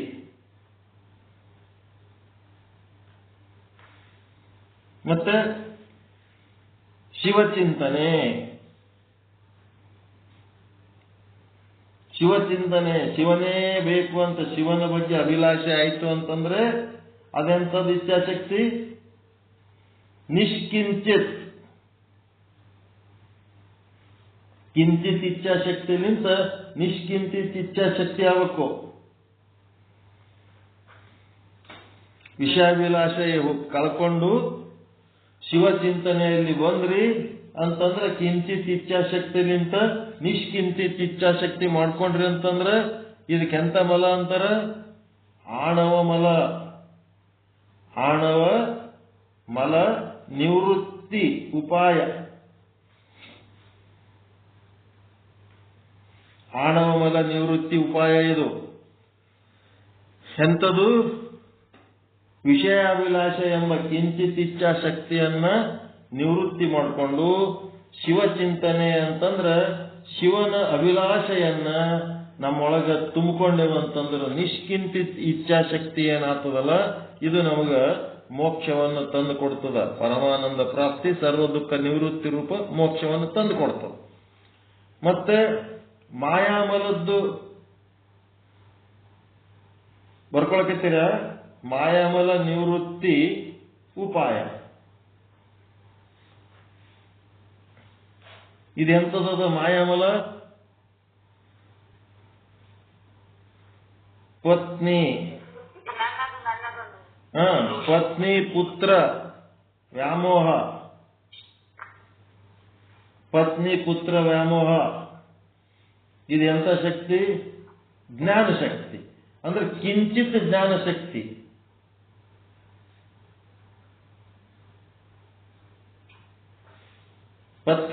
ಪತ್ನಿ ಪುತ್ರ ವ್ಯಾಮೋಹ ಕಿಂಚಿತ್ ಜ್ಞಾನಶಕ್ತಿ. ಇದನ್ನ ಕಡಿಮೆ ಮಾಡಿಕೊಂಡು ವಿಶ್ವಪ್ರೇಮ ಸಕಲ ಜೀವಾತ್ಮರಿಗೆ ಲೇಸಾಗಲಿ ಅನ್ಬೇಕು. ವಿಶ್ವಪ್ರೇಮ ಸರ್ವಾತ್ಮಕ ಭಾವ ಇದಾಯ್ತಂದ್ರೆ ನಿಷ್ಕಿಂಚಿತ್ ಜ್ಞಾನಶಕ್ತಿ. ಕಿಂಚಿತ್ ಜ್ಞಾನಶಕ್ತಿಯನ್ನ ಕಳ್ಕೊಂಡು ನಿಷ್ಕಿಂಚಿತ್ ಜ್ಞಾನಶಕ್ತಿ ಮಾಡ್ಕೋಬೇಕು, ವಿಕಾಸ ಮಾಡ್ಕೋಬೇಕು. ಸಕಲ ಜೀವಾತ್ಮರಿಗೆ ಲೇಸಾಗಲಿ ಅನ್ಬೇಕು. ಎಲ್ಲ ವಿಶ್ವ ಪ್ರೇಮ ಆಗ್ಬೇಕು. 84 ಲಕ್ಷ ಜೀವರಾಶಿಗಳು ಚೆನ್ನಾಗಿರ್ಬೇಕು. ಪಂಚ ಮಹಾಭೂತಗಳು ಶುದ್ಧ ರೂಪದಲ್ಲಿರ್ಬೇಕು. ಎಲ್ಲ ಚಂದ ಇರ್ಬೇಕು. ಜಗತ್ತು ಚಲೋ ಇರ್ಬೇಕು.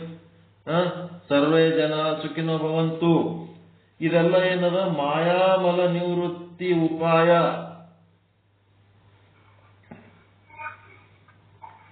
ಬರೇ ಪತ್ನಿ ಪುತ್ರ ನಾನು ನನ್ನ ಸಂಸಾರ ಇಷ್ಟ ಆರಾಮಿರ್ಬೇಕು, ಉಳಿದವ್ರು ಏನಾಗಲ್ಲ, ಹಾಳಾಗಿ ಹೋರಿ ಅಂತಂದ್ರೆ ಅದೇನು ಕಿಂಚಿತ್ ಜ್ಞಾನಶಕ್ತಿ. ಅದು ಸಣ್ಣ ಬುದ್ಧಿ. ಅದು ಮುಂದೆ ಮೂರನೇದ್ದೇನದ ಕಾರ್ಮಿಕ ಮಲ ನಿವೃತ್ತಿ ಉಪಾಯ. ಸುಮ್ಮನೆ ಉದ್ದಕ್ಕೆ ಓದ್ಕೊತ ಹೋಗಿ ಇದನ್ನ ನಾವು ಅನುಭವಕ್ಕೆ ತಗೊಳ್ಳಿಲ್ಲ ಅಂತಂದ್ರೆ ಅದಕ್ಕೆ ಬರ್ತದೆ. ಕಾರ್ಮಿಕ ಮಲ ನಿವೃತ್ತಿ ಉಪಾಯ. ಇಲ್ಲೇನಂತನ ಕಾರ್ಮಿಕ ಮಲವು ಜೀವನಿಗೆ ತನ್ನದು ಎಂಬ ಸಂಕುಚಿತ ಭಾವ ನೀಗಿಸಿ ವಿಶ್ವವೇ ತನ್ನ ಕುಟುಂಬ ವಿಶಾಲ ಭಾವನೆಯನ್ನು ಹುಟ್ಟಿಸುವುದು. ಬರೇ ತನ್ನ ಸಂಸಾರ ತಂದೇನದ ಅಷ್ಟೇ, ತನ್ನ ಹೊಲ ಮನಿ ಏನದ, ತನ್ನ ಬಂಧು ಬಳಗ ಏನದ ಆಟೇ ತನ್ನದು ಅನ್ನೋದಲ್ಲ. ತಾನೇನ್ ಮಾಡ್ಬೇಕು, ಇಡೀ ವಿಶ್ವ ನಂದು, ನನ್ನದು ಅಂತೇಳಿ ಬರೇ ನಿಮಗೆ ಸಂಬಂಧಪಟ್ಟ ವಸ್ತುಗಳನ್ನಷ್ಟೇ ಕುರಿತು ವಿಚಾರ ಮಾಡಬೇಡ್ರಿ. ಇಡೀ ವಿಶ್ವವು ನನ್ನದೇ ಅಂತೇಳಿ ವಿಚಾರ ಮಾಡ್ರಿ ಅಂತ ಹೇಳ್ತಾರ. ನನ್ನದು ಮಮಕಾರ. ಇದೇನದ ಕಿಂಚಿತ್ ಕ್ರಿಯಾಶಕ್ತಿ.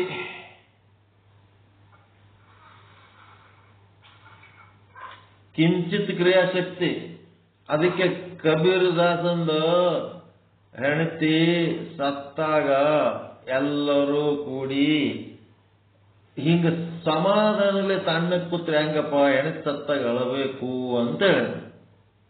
ಅದಕ್ಕೆ ಕಬೀರ್ ದಾಸ ಹೇಳ್ದ, ನನ್ನ ಹೆಂಡತಿ ಈಗ ಸತ್ತಾಳಪ್ಪ, ಮತ್ತೆ ಎಷ್ಟೋ ಮಂದಿ ಮೊದಲು ಸತ್ತಾರಲ್ಲ ಅವ್ರೆಲ್ಲರ ಸಲುವಾಗಿನೂ ಅತ್ತ ಮೇಲೆ ಮುಂದೆ ನನ್ನ ಹೆಂಡತಿ ಸಲುವಾಗಿ ಹೇಳ್ತೀನಿ ಲಾಸ್ಟಿಗೆ. ಅವ್ರು ಯಾರು ಬೇರೆ ಅಲ್ಲ, ನನ್ನ ಹೆಂಡತಿ ಬೇರೆ ಅಲ್ಲ. ಹಿಂಗೆ ಎಷ್ಟೋ ಜೀವಗಳು ಬರ್ತಿರ್ತಾವ ಹೋಗ್ತಿರ್ತಾವ. ಮತ್ತು ಹೋದ ಜೀವಗಳಿಗೆ ಎಳಬೇಕಾದ್ರೆ ಈಗ ಹೋದ ಒಂದೇ ಜೀವಕ್ಕೆ ಯಾಕೆ ಕಳ್ಬೇಕು, ಹಿಂದೆ ಎಷ್ಟೋ ಜೀವ ಹೋಗ್ಯವಲ್ಲ ಅವೆಲ್ಲದ್ರ ಸಲುವಾಗಿ ಹೇಳ್ತೀನಿ ನಾನು, ಆಮೇಲೆ ಇದು ಲಾಸ್ಟಿಗೆ ಬಂದಾಗ ಹೇಳ್ತೀನಿ ಅಂತ. ಹಂಗೇನದಪ್ಪ ಅಂತಂದ್ರೆ ನಂದು ಅನ್ನೋ ಮಮಕಾರ ಬಿಡ್ರಿ. ಇಡೀ ವಿಶ್ವವೇ ತನ್ನ ಕುಟುಂಬ, ವಿಶ್ವವೇ ತನ್ನ ಕುಟುಂಬ. ಈ ರೀತಿ ವಿಶಾಲ ಮನೋಭಾವ, ಸಂಕುಚಿತ ಮನೋಭಾವ, ನನ್ನದು ಅನ್ನೋದು, ನಾನು ನನ್ನದು ಅನ್ನೋದು ಸಂಕುಚಿತ ಮನೋಭಾವ. ಇದು ವಿಶಾಲ ಮನೋಭಾವ ಏನದ ನಿಷ್ಕಿಂಚಿತ್. ನಿಷ್ಕಿಂಚಿತ್ ಕ್ರಿಯಾಶಕ್ತಿ. ಈ ರೀತಿ ಏನೇ ಮಾಡಬೇಕಾದ್ರೆ ಜಗತ್ತನ್ನು ನಿನ್ನ ಗಮನದಲ್ಲಿ ಇಟ್ಟುಕೊಂಡು ನಿನ್ನ ಉದ್ಧಾರದ ವಿಚಾರ ಮಾಡು. ಜಗತ್ತನ್ನ ನಿನ್ನ ಗಮನದಲ್ಲಿ ಇಟ್ಕೊಳ್ಳಾರದೆ ಬರೀ ನಿನ್ನದೇ ಒಂದು ನಿನ್ನ ಗಮನದಲ್ಲಿ ಇಟ್ಕೊಂಡು ನೀನೊಂದೇ ಉದ್ಧಾರ ಆಗ ವಿಚಾರ ಮಾಡಬೇಡ.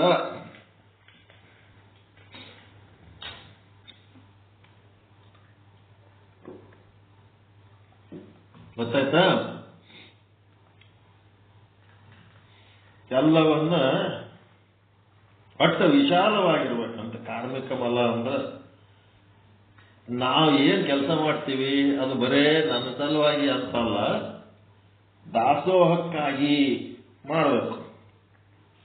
ದಾಸೋಹ ಅಂತಂದ್ರೆ ಸತ್ಯ ಶುದ್ಧ ಕಾಯಕ ಮಾಡಿ ಗುರು ಬಂದ ದ್ರವ್ಯವನ್ನ ಗುರುಲಿಂಗ ಜಂಗಮರಿಗೆ ನೈವೇದ್ಯ ಮಾಡಿ ಅವರು ಉಂಡು ಉಟ್ಟು ಬಿಟ್ಟಂತ ಒಕ್ಕುದ ಮಿಕ್ಕುದವನ್ನ ಲಿಂಗ ಪ್ರಸಾದ ಗುರುಪ್ರಸಾದ ಜಂಗಮ ಪ್ರಸಾದ ಅಂತೇಳಿ ಸ್ವೀಕಾರ ಮಾಡಿ ಹಂಗ ಇಡೀ ವಿಶ್ವವನ್ನ ಗಮನದಲ್ಲಿಟ್ಟುಕೊಂಡು ನೀನು ಕೆಲಸ ಮಾಡಪ್ಪ ಅಂತ ಹೇಳಿ.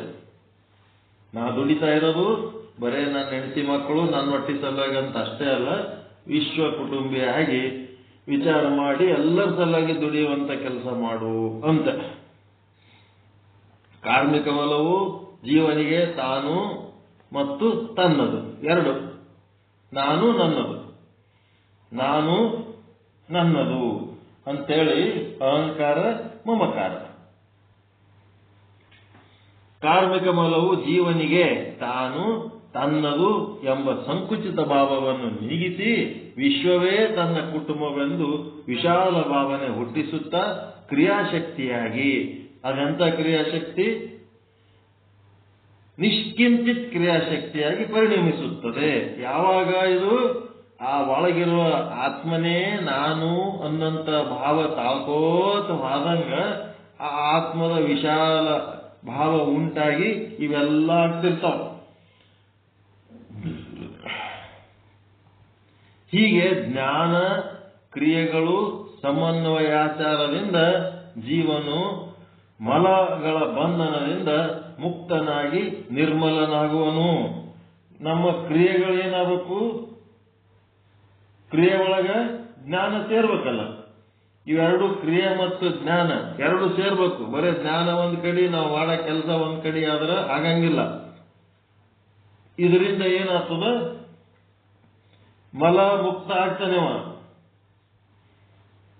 ಬರೇ ಮಾತಾಡಿದ್ರೆ ಆಗಂಗಿಲ್ಲ. ಜ್ಞಾನ ಮತ್ತು ಕ್ರಿಯೆ ಎರಡು ಸೇರಿದ್ರೆ ಈ ಮಲ ಬಂಧನದಿಂದ ಮುಕ್ತ ಆಗ್ತಾನ, ನಿರ್ಮಲ ಆಗ್ತಾನ.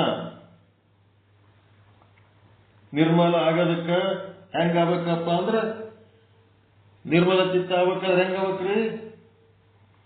ಜ್ಞಾನ ಮತ್ತು ಕ್ರಿಯಾ ಎರಡೂ ಸಮನ್ವಯ ಆಗ್ಬೇಕು. ಆದ್ರೆ ಅವನೇನಾಗ್ತಾನ? ನಿರ್ಮಲ ಆಗ್ತಾನ. ನಿರ್ಮಲನಾಗುವುದೇ ಯಾವ ಶಕ್ತಿ? ಈ ಚೈತನ್ಯದ ವಿಕಾಸದ ಹೆಗ್ಗುರುತು. ಸ್ವಚ್ಛ ಆಗಿಬಿಡ್ತಾನ ಅವನು. ಇದೇ ವಾಸ್ತವ ಶಿವಭಾವದ ಪೂರ್ಣ ವಿಕಾಸ. ಆ ಚೈತನ್ಯ ಪೂರ್ಣ ವಿಕಾಸ ಆಗಿ ನಿಂತಂತದ್ದು ಇದೇ ಅಖಂಡ ಆನಂದದ ಸಾಮ್ರಾಜ್ಯದ ದಿವ್ಯಾನುಭವ. ಏನ್ ಶಬ್ದ ನೋಡ್ರಿ. ಅಖಂಡ ಆನಂದ. ನಮ್ಮ ಎಲ್ಲ ಏನದವ? ಖಂಡ ಆನಂದ. ಸ್ವಲ್ಪ ಆನಂದ ಅನ್ನೋದ್ರಾಗೆ ಮತ್ತ ದುಃಖ, ಸ್ವಲ್ಪ ದುಃಖ ಅನ್ನೋದ್ರಾಗೆ ಮತ್ತ ಆನಂದ. ಒಬ್ರು ಯಾರ ಹೊಗಳಕ್ ಬಂದಾರಂದ ಕೂಡ್ಲೇನೆ ಹೊಗಳ್ತಾ ಇರೋ ಸಮಯದಲ್ಲಿ ಏನಾಗ್ತದ? ಭಾರಿ ಖುಷಿ. ಆಮೇಲೆ ಇನ್ನೊಬ್ರು ಬಂದು ಬೈಲಕತ್ತಾರಂತಂದ್ರೆ ದುಃಖ. ಇದೇನದ? ಬೈಯವ್ರು ಬೈಯಾಗನು ಅಷ್ಟೇ ಆನಂದ ಇರ್ಬೇಕು, ಹೊಗಳವ್ರು ಹೊಗಳದಾಗನು ಅಷ್ಟೇ ಆನಂದ ಇರ್ಬೇಕು. ಅಖಂಡ ಆನಂದದ ಸಾಮ್ರಾಜ್ಯದ ದಿವ್ಯ ಅನುಭವ ಹೆಂಗಿರ್ತದೆ? ಹೆಂಗಿರ್ತದೆ?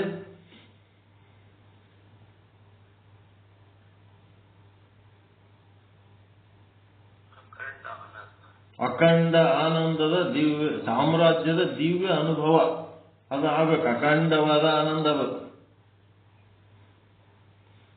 ಈಗ ರಿಟೈರ್ ಆಗಿ ಮನೆ ಕೂತೀವಿ ಅಂತೇಳಿ ಏನಾರ ಒಂದು ಯೂಟ್ಯೂಬ್ನಾಗ ಅಥವಾ ವಿಚಾರ ಸಾಗರ ಏನಾರ ಓದೋದು ಬರೆಯೋದು ಏನೋ ಮಾಡ್ಕೋತ ಆನಂದವಾಗಿ ಯಾರು ಬಂದ್ರಂದ್ರೆ ಸಂತೋಷವಾಗಿ ಅವ್ರ ಸಂಗಟ ಮಾತಾಡ್ಕೊಂಡು ಸುಮ್ಮ ಕೂತಿರ್ತೀನಿ ನಾನು.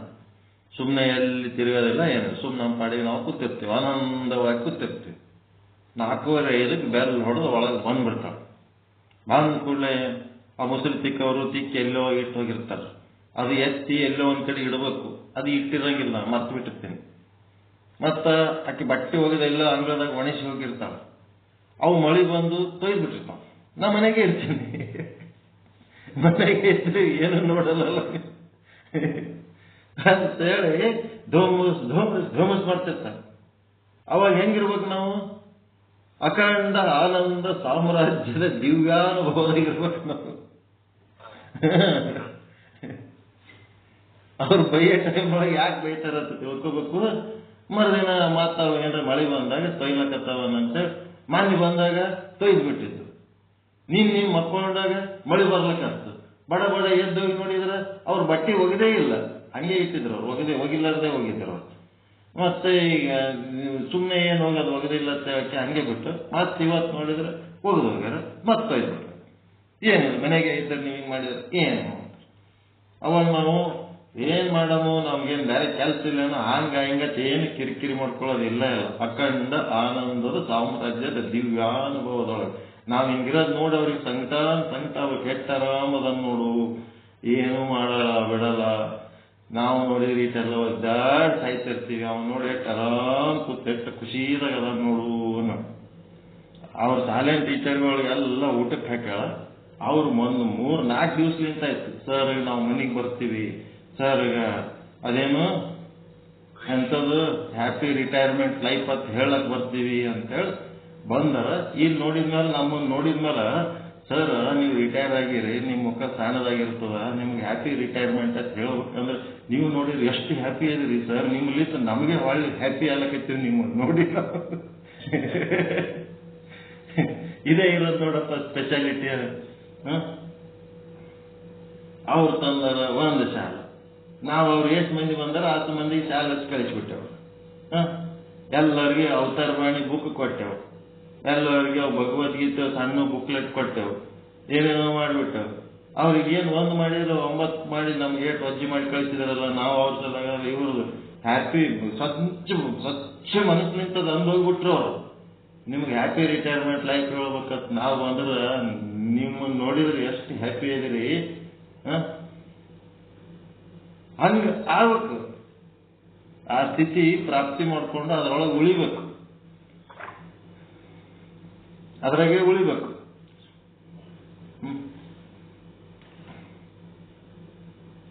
ಮೊನ್ನೆ ಅದು ಜೇವರಿಗೆ ಹೋಗತನ ಆರಾಮದೇವ, ಆ ಜೇವರಿಗೆ ನಿಂತು ಮುಂದೆ ಆಂದೋಲಕ್ಕೆ ಹೋಗೋ ಆಟೋ ರಿಕ್ಷಾಗಳು, ಆ ಹುಡುಗರೆಲ್ಲ ಹೆಣ ಸುತ್ತಮುತ್ತನೇ ಅಲ್ಲೇ ಊರಾಗದ್ರ ಹಳ್ಳ್ಯಾಗ ಕರ್ಕೊಂಡು ಹೋಗೋರಿಲ್ಲ ಏನಿಲ್ಲ. ಯಾರ್ದೋ ಒಂದು ದೊಡ್ಡವ್ರದ್ದು ಕಾರ್ ಬಂತು, ಕಾರ್ನ ಕರ್ಕೊಂಡು ಹೋದ್ರು, ಹೋದೆವು ಬಂದೆವು. ಅದು ಕಾರ್ನಾಗ ಮತ್ತೆ ಒಳ್ಳೆ ಮತ್ತೆ ಜೇವರಿಗೆ ಬರ್ಬೇಕಲ್ರಿ, ಇಲ್ಲಂದ್ರೆ ಆಟೋ ಇಲ್ಲ ಅವತ್ತು. ಮತ್ತೆ ಹೆಂಗೋ ಮಾಡಿ ಜಲ್ದಿ ಹೋಗೋ ನೋಡ್ರಿ ಕಾರ್ನಾಗ ಕೂತ್ ಬಂದಿವಿ. ಇವತ್ತ ಅಲ್ಲಿ ಯಾರೋ ಒಬ್ರು ಆ ಸುಳಿ ಮಗ ಬಂದ, ಯಾರಿಗೆ ಮಾತಾಡ್ಸಲಾರ್ದೆ ಹಂಗೆ ಹೋಗ್ಯಾನ ನೋಡು ಅಂತಂದ್ರ. ಮಾತಾಡ್ಸ್ಬೇಕನ್ನೋದು ಬೇಡ, ಏನ್ ಮಾಡ್ಬೇಕು ನಾವು? ಈ ಸುಳಿ ಮಗ ಹಿಂಗೆ ಅದಾನ, ಏನ್ ಮಾಡ್ಬೇಕು? ಅಲ್ಲಿ ನನ್ನ ಕಣ್ಣಿಗೆ ಕಂಡವ್ರಿಗೆ ಮಾತಾಡ್ಸೀನಿ. ಅಲ್ಲಿ ಒಬ್ಬ ಯಾವನೋ ಪ್ರಮುಖ ವ್ಯಕ್ತಿ, ಅವನ್ನ ನೋಡೇ ಇಲ್ಲ ನಾನು, ಎಲ್ಲಿ ಕೂತಿದ್ನೋ ಏನೋ, ಸುಳಿ ಮಗ ಬಂದ ಹಂಗೆ ಹಾದ ನೋಡ ಅನ್ಸುತ್ತ. ಏನ್ ಮಾಡೋದು? ಏನ್ ನಮ್ಮ ಮನ್ಯಾಗ ನಾವು ದುಡ್ದು ನಾವು ಉಂಡು ನಮ್ಮ ಪಾಡಿಗೆ ನಾವಿದ್ದು ಯಾರು ಋಣದಾಗ ಇರ್ಲಾರ್ದಂಗ, ನಾವು ನಡ ತಂದೆ ತಾಯಿ ಅತ್ತಿ ಮಾವ ಋಣ ಸಹಿತ ಇರ್ಲಾರ್ದಂಗ ಶುದ್ಧವಾಗಿ ನಾವಿದ್ರು, ಶುದ್ಧ ಬ್ರಹ್ಮ ಸ್ವರೂಪದಾಗಿದ್ರು ಸುಳಬೇಕಂತ ಬೈತಾರ ಊರದ ಮಂದಿ. ಏನ್ ಮಾಡ್ಬೇಕು?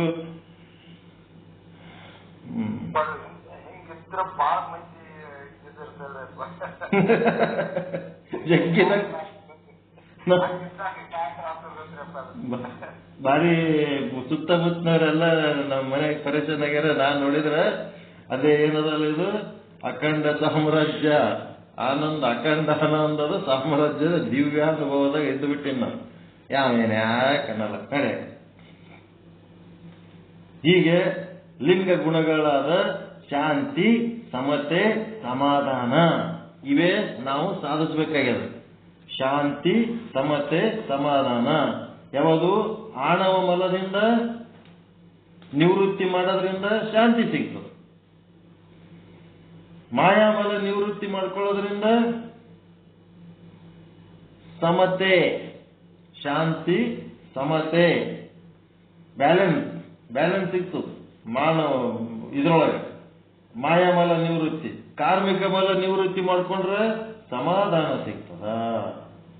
ಇವು 3 ಸ್ಟೆಪ್ಗಳು ಹೇಳಿ ಏನಾಗ್ತದೆ? ಇದು ಆಣವ ಮಲ ನಿವೃತ್ತಿಗೆ ಭಕ್ತ ಮಹೇಶ ಸ್ಥಳಗಳು 3 ಸ್ಥಳಗಳು ಬರ್ತಾವ, 6 ಸ್ಥಳಗಳು, 3 ಮಲಗಳು. ಭಕ್ತ ಸ್ಥಳ, ಮಹೇಶ ಸ್ಥಳದೊಳಗ ಅಥವಾ ತ್ಯಾಗಾಂಗ ಅಂತಾರೆ ಇದಕ್ಕೆ. ತ್ಯಾಗಾಂಗ ಸಾಧನೆ ಅಥವಾ ಭಕ್ತ ಮಹೇಶ ಸ್ಥಳ ಸಾಧನೆ. ಇದು 2ನೇ ದಿನದ ಮಾಯಾಮಲ ನಿವೃತ್ತಿ ಮಾಡ್ಕೊಳ್ಳೋದು ಭೋಗಾಂಗ ಸಾಧನೆ. ಎಲ್ಲ ಪರಮಾತ್ಮಂದಂತ ತಿಳ್ಕೊಂಡು ಭೋಗಿಸ್ಬೇಕು, ಭೋಗಾಂಗ ಸಾಧನೆ. ಇದು ಪ್ರಸಾದಿ ಪ್ರಾಣಲಿಂಗಿದಾಗ ಬರ್ತದೆ. ಇದು ಪ್ರಾಣಲಿಂಗಿ ಸ್ಥಳದೊಳಗ. ಮುಂದೆ ಕಾರ್ಮಿಕ ಮಲ, ಇದು ಕಳ್ಕೋಬೇಕಂತಂದ್ರೆ ಇದು ಯೋಗಾಂಗ, ಯೋಗಾಂಗ ಸಾಧನೆ. ಇದೇನದ ಶರಣ ಸ್ಥಳ ಮತ್ತು ಐಕ್ಯ ಸ್ಥಳಕ್ಕೆ ಸಂಬಂಧಪಟ್ಟದ್ದು. ಇದು ಶತಸ್ಥಳ ಹೇಳು ಅಂದ್ರೆ ಈ ತರ ಹೇಳ್ಬೇಕು, ಇದೆಲ್ಲ ಜಮಾಯಿಸ್ಕೊಂಡು. ಅದಕ್ಕೆ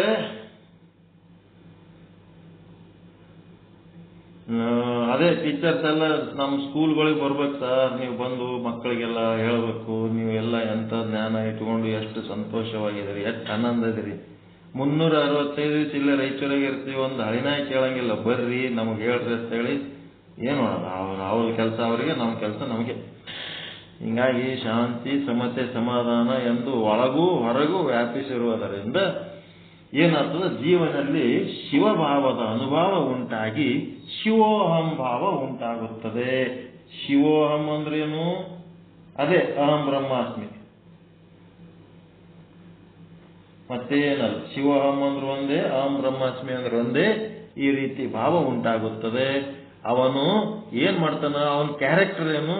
ಎಲ್ಲರಲ್ಲೂ ಶಿವನನ್ನೇ ಕಾಣುತ್ತಾನೆ. ಸರ್ವಾತ್ಮಕ ಭಾವ ಇರ್ತದ ಅವನಿಗೆ, ಸರ್ವಾತ್ಮಕ ದೃಷ್ಟಿ. ಎಲ್ಲ ದೃಶ್ಯ ಅವನಿಗೆ ಸರ್ವಾತ್ಮಕವಾಗಿಯೇ ಆತ್ಮವಾಗಿಯೇ ಕಾಣ್ತಿರ್ತದೆ. ಎಲ್ಲರಲ್ಲೂ ಶಿವನನ್ನೇ ಕಾಣುತ್ತಾನೆ. ಆ ರೀತಿ ಕಂಡವೇನಾತನ ಅಮರನಾಗುತ್ತಾನೆ. ಅಮರ, ಅಮೃತ, ಎಷ್ಟು ವಾಕ್ಯಗಳು ಕೊಟ್ಟಾರ, ಎಷ್ಟು ಚಂದದವು. ಅಮರವಾಗುತ್ತಾನೆ, ಅಮೃತವಾಗುತ್ತಾನೆ.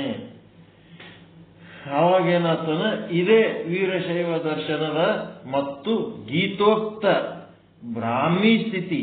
ಭಗವದ್ಗೀತೆ ಒಳಗ ಬ್ರಾಹ್ಮಿ ಸ್ಥಿತಿ ಅಂತ ಒಂದು ಹೇಳ್ತಾರತ್ ನೋಡ್ರಿ. ಭಗವದ್ಗೀತೆ ಒಳಗ ಆ ಗೀತೋಕ್ತದಲ್ಲಿ ಬ್ರಾಹ್ಮಿ ಸ್ಥಿತಿ ಮತ್ತು ತ್ರಿಗುಣಾತೀತ ಸ್ಥಿತಿ, ಇದನ್ನೇ ವೀರಶೈವ ದರ್ಶನ ಅಂತಾರ. ಇದೇ ಲಿಂಗಾಂಗ ಸಾಮರಸ್ಯ ಎನ್ನುತ್ತಾರೆ. ಅಂಗ ಅಂತಂದ್ರೆ ಏನಾಗ್ಯದ, ಸಂಕುಚಿತ ಆಗ್ಯದ. ನಮ್ಮೊಳಗಿರುವ ಶಕ್ತಿ ಸಂಕುಚಿತ ಆಗಿ ಕಿಂಚಿತ್ ಇಚ್ಛಾಶಕ್ತಿ, ಕಿಂಚಿತ್ ಜ್ಞಾನಶಕ್ತಿ, ಕಿಂಚಿತ್ ಕ್ರಿಯಾಶಕ್ತಿ ಆಗ್ಯದ. ಅದನ್ನ ಆಧ್ಯಾತ್ಮ ಸಾಧನೆ ಮಾಡಿ ನಿಷ್ಕಿಂಚಿತ್ ಇಚ್ಛಾಶಕ್ತಿ, ನಿಷ್ಕಿಂಚಿತ್ ಜ್ಞಾನಶಕ್ತಿ, ನಿಷ್ಕಿಂಚಿತ್ ಕ್ರಿಯಾಶಕ್ತಿಗಳನ್ನ ನಾವು ಮಾಡ್ಬೇಕಾದ್ರೆ ಲಿಂಗ ಪೂಜೆ ಮಾಡ್ಕೋಬೇಕು, ಅದರದ ಅರಿವು ಮಾಡ್ಕೋಬೇಕು, ಮತ್ತೆ ಬ್ರಹ್ಮಜ್ಞಾನ ಪಡ್ಕೋಬೇಕು. ನಾವು ಮಾಡುವ ಮಾತು, ಮಾಡುವ ಕೆಲಸ, ಆಡುವ ಮಾತು ಮತ್ತು ವಿಚಾರಿಸುವ ಆಲೋಚನೆಗಳೊಳಗೆಲ್ಲ ಜ್ಞಾನ ತುಂಬ್ಕೊಬೇಕು. ಈ ರೀತಿ ಮಾಡಿದೆವಂತಂದ್ರೆ ಲಿಂಗ ಅಂಗ ಸಮರಸ ಸ್ಥಿತಿ ಅಂತಾರ ಅದಕ್ಕೆ. ಈ ವಿಷಯವನ್ನ ವೀರಶೈವ ದರ್ಶನದ ಶತಸ್ಥಲ ಉಪಾಸನಾ ಕ್ರಮದಲ್ಲಿ ಸ್ಪಷ್ಟಪಡಿಸಲಾಗಿದೆ. ಇದನ್ನ ಶತಸ್ಥಲ ಉಪಾಸನಾ ಕ್ರಮದೊಳಗ ಇದೇ ವಿಷಯವನ್ನ ಸಿಸ್ಟಮ್ಯಾಟಿಕ್ ಆಗಿ ಮುಂದೆ ಹೇಳ್ಯಾರ. ಅದು ಹೆಂಗ ಅನ್ನೋದು ನಿನ್ನೆ ಏನ್ ಪೀಠಿಕೆ ಹಾಕಿದ್ದೆ, ಇವತ್ತು ವಿಶ್ಲೇಷಣೆ ಮಾಡೀನಿ. ಮತ್ತೆ ಎಷ್ಟೈತೆ ಟೈಮು? 10:40. ಭಾಳ ಡೇಂಜರ್ ಆಯ್ತಿದೆ ಟೈಮ್. ಬೇಡ, ಸಾಕು. ವಿಷಯ ಹೌದ್ರಪ್ಪ, ಸಾರಿ. ವಿಷಯ ಬಹಳ ಚಂದದ. 10:40 ಆಗಿಬಿಡ್ತು, ಮಲ್ಕೊಂಡ್ಬಿಡ್ರಿ. ಆಯ್ತು, ಉಳಿದದ್ದು ಮತ್ತೆ ನಾಳೆ ನೋಡವ. ಓಂ ಪೂರ್ಣಮದ ಪೂರ್ಣಮಿದಂ ಪೂರ್ಣಾತ್ ಪೂರ್ಣಮುದಚ್ಯತೆ ಪೂರ್ಣಸ್ಯ ಪೂರ್ಣಮಾದಾಯ ಪೂರ್ಣಮೇವಾವಶಿಷ್ಯತೆ. ಓಂ ಶಾಂತಿ ಶಾಂತಿ ಶಾಂತಿ. ಎಲ್ಲರಿಗೂ ಶರಣಾರ್ಥಿಗಳು. ಜೈ ಶುದ್ಧ ಬ್ರಹ್ಮ, ಜೈ ಜೈ ಶುದ್ಧ ಬ್ರಹ್ಮ, ಜೈ ಶುದ್ಧ ಬ್ರಹ್ಮ, ಜೈ ಜೈ ಶುದ್ಧ ಬ್ರಹ್ಮ. ಎಲ್ಲರೂ ಎಕ್ಸಿಟ್ ಆಗ್ಬಿಟ್ಟು ಮತ್ತೆ ಏನು ಮಾತಾಡಕ್ ಹೋಗ್ಬೇಡ್ರಿ. ಎಲ್ಲರೂ ಶರಣ. ಮಸ್ತ್ ಇತ್ತಲ್ರಿ ಪಾಠ.